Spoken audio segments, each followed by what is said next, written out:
আমের সিজন কিন্তু প্রায় শেষের দিকে, তো আম থাকতে থাকতে কিন্তু এই মজার রেসিপিটা আপনারা করে নিতে পারেন। তো এখানে আমি বেশ কিছু রূপালি আম নিয়েছি। এই আম দিয়েই আজকে আমি খুবই মজাদার একটা ম্যাঙ্গো পাউন্ড কেক তৈরি করে আপনাদের দেখাবো। তো আশা করছি পুরো ভিডিও জুড়েই আমার সঙ্গে থাকবেন। এখানে আমের পিউরিটা আমি বের করে নিয়েছি আর এটাকে আমি ব্লেন্ড করে নিলাম। জাস্ট 1 মিনিটের মতো একটা হ্যান্ড বিটার দিয়ে আমি বিট করে নিয়েছি এবং এর সঙ্গে দিলাম 2টা ডিম দিয়ে আবারও 1 থেকে 1.5 মিনিটের মতো বিট করে নিব। তবে আপনারা এই কাজটা কিন্তু হ্যান্ড উইক্সের সাহায্যেও করতে পারেন, তবে সেই ক্ষেত্রে 8 থেকে 10 মিনিটের মতো বিট করে নিলেই হবে। আর এরপরে আমি এখানে দিয়ে নিলাম 1/3 কাপ পরিমাণ চিনি এবং 1/3 কাপ পরিমাণ সয়াবিন তেল। এটা দিয়ে আবারও 1 থেকে 1.5 মিনিটের মতো বিট করে নিলাম।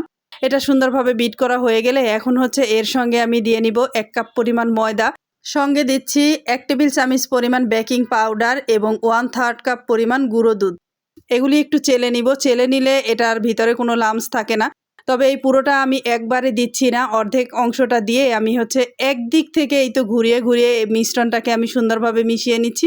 এই জিনিসটা খেয়াল রাখবেন পাউন্ড কেক বানানোর ক্ষেত্রে, এভাবে করে একদিক থেকে ঘুরিয়ে ঘুরিয়ে নিলে কিন্তু খুব সুন্দর একটা কেক তৈরি হয়। আর এরপরে বাকি অংশটাও আমি দিয়ে নিলাম। বাকি অংশটা দিয়ে আবারও একদিক থেকে আমি ঘুরিয়ে নিচ্ছি আর ঘুরিয়ে ঘুরিয়ে পুরো মিশ্রণটা একদম সুন্দরভাবে রেডি করে নিয়েছি।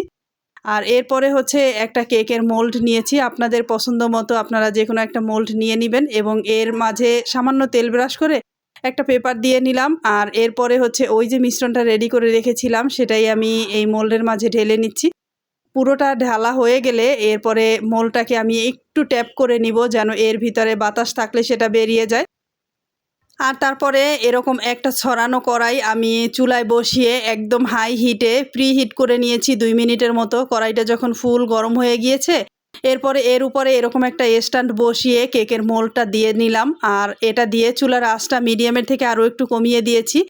এরপরে এরকম একটা ঢাকনা দিয়ে নিয়েছি এবং ঢাকনার ছিদ্রটাও বন্ধ করে দিয়েছি। তবে আপনারা যদি কেকের উপরে সুন্দর একটা কালার আনতে চান তাহলে অবশ্যই অ্যালুমিনিয়ামের ঢাকনা ব্যবহার করবেন, তাহলে কেকের কালারটা বেশ সুন্দর আসবে। তো এখানে যেহেতু আম ব্যবহার করা হয়েছে তাই আমের তো কালারটা এমনিতেই সুন্দর আসে, যার কারণে আমি একটা কাচের ঢাকনা ব্যবহার করেছি। আর এরপরে একদম 40 মিনিট টানা আমি এটাকে কুক করে নিয়েছি। 40 মিনিট পরে আমি চেক করে নিলাম এটা সুন্দরভাবে হয়ে গিয়েছে। এরপরে নামিয়ে কিছুটা ঠান্ডা করে এখন আমি মোল্ড আউট করে আপনাদের একটু দেখাচ্ছি যে কত পারফেক্টভাবে একটা ম্যাঙ্গো কেক তৈরি হয়ে গেল খুবই সহজভাবে। এই তো দেখুন একটু উল্টে এটাকে আমি দেখাচ্ছি। এর উপরে কাগজটা তুলে নিচ্ছি, দেখুন পেছন সাইডটা কত পারফেক্টভাবে হয়েছে, একটুও পুড়ে যায়নি আর কালারটা কিন্তু বেশ সুন্দর এসেছে।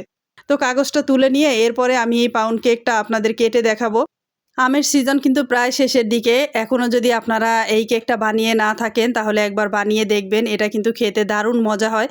বাচ্চারা যেমনি পছন্দ করবে বড়রাও তেমনি ভীষণ পছন্দ করবে এবং এভাবে তৈরি করে কিন্তু বাচ্চাদের স্কুলে টিফিনে আপনারা দিতে পারেন। খুবই স্বাস্থ্যসম্মত উপায়ে তৈরি, সেহেতু এটা কিন্তু বাচ্চাদের অনেক হেলদি একটা ফুড হবে আর তারা ভীষণ পছন্দ করবে। তো এই তো আমি সবগুলি কেটে নিলাম আর কেটে নেওয়ার পরে ভেতরটা একটু দেখাচ্ছি এটা কতটা সুন্দর এবং পারফেক্টভাবে হয়েছে। তো এই ছিল আম দিয়ে খুবই মজার একটা কেকের রেসিপিটা যদি ভালো লেগে থাকে তবে একটা শেয়ার দিয়ে অন্যকে দেখার সুযোগ করে দিবেন। আজকে এই পর্যন্তই, ভালো থাকবেন, আল্লাহ হাফেজ।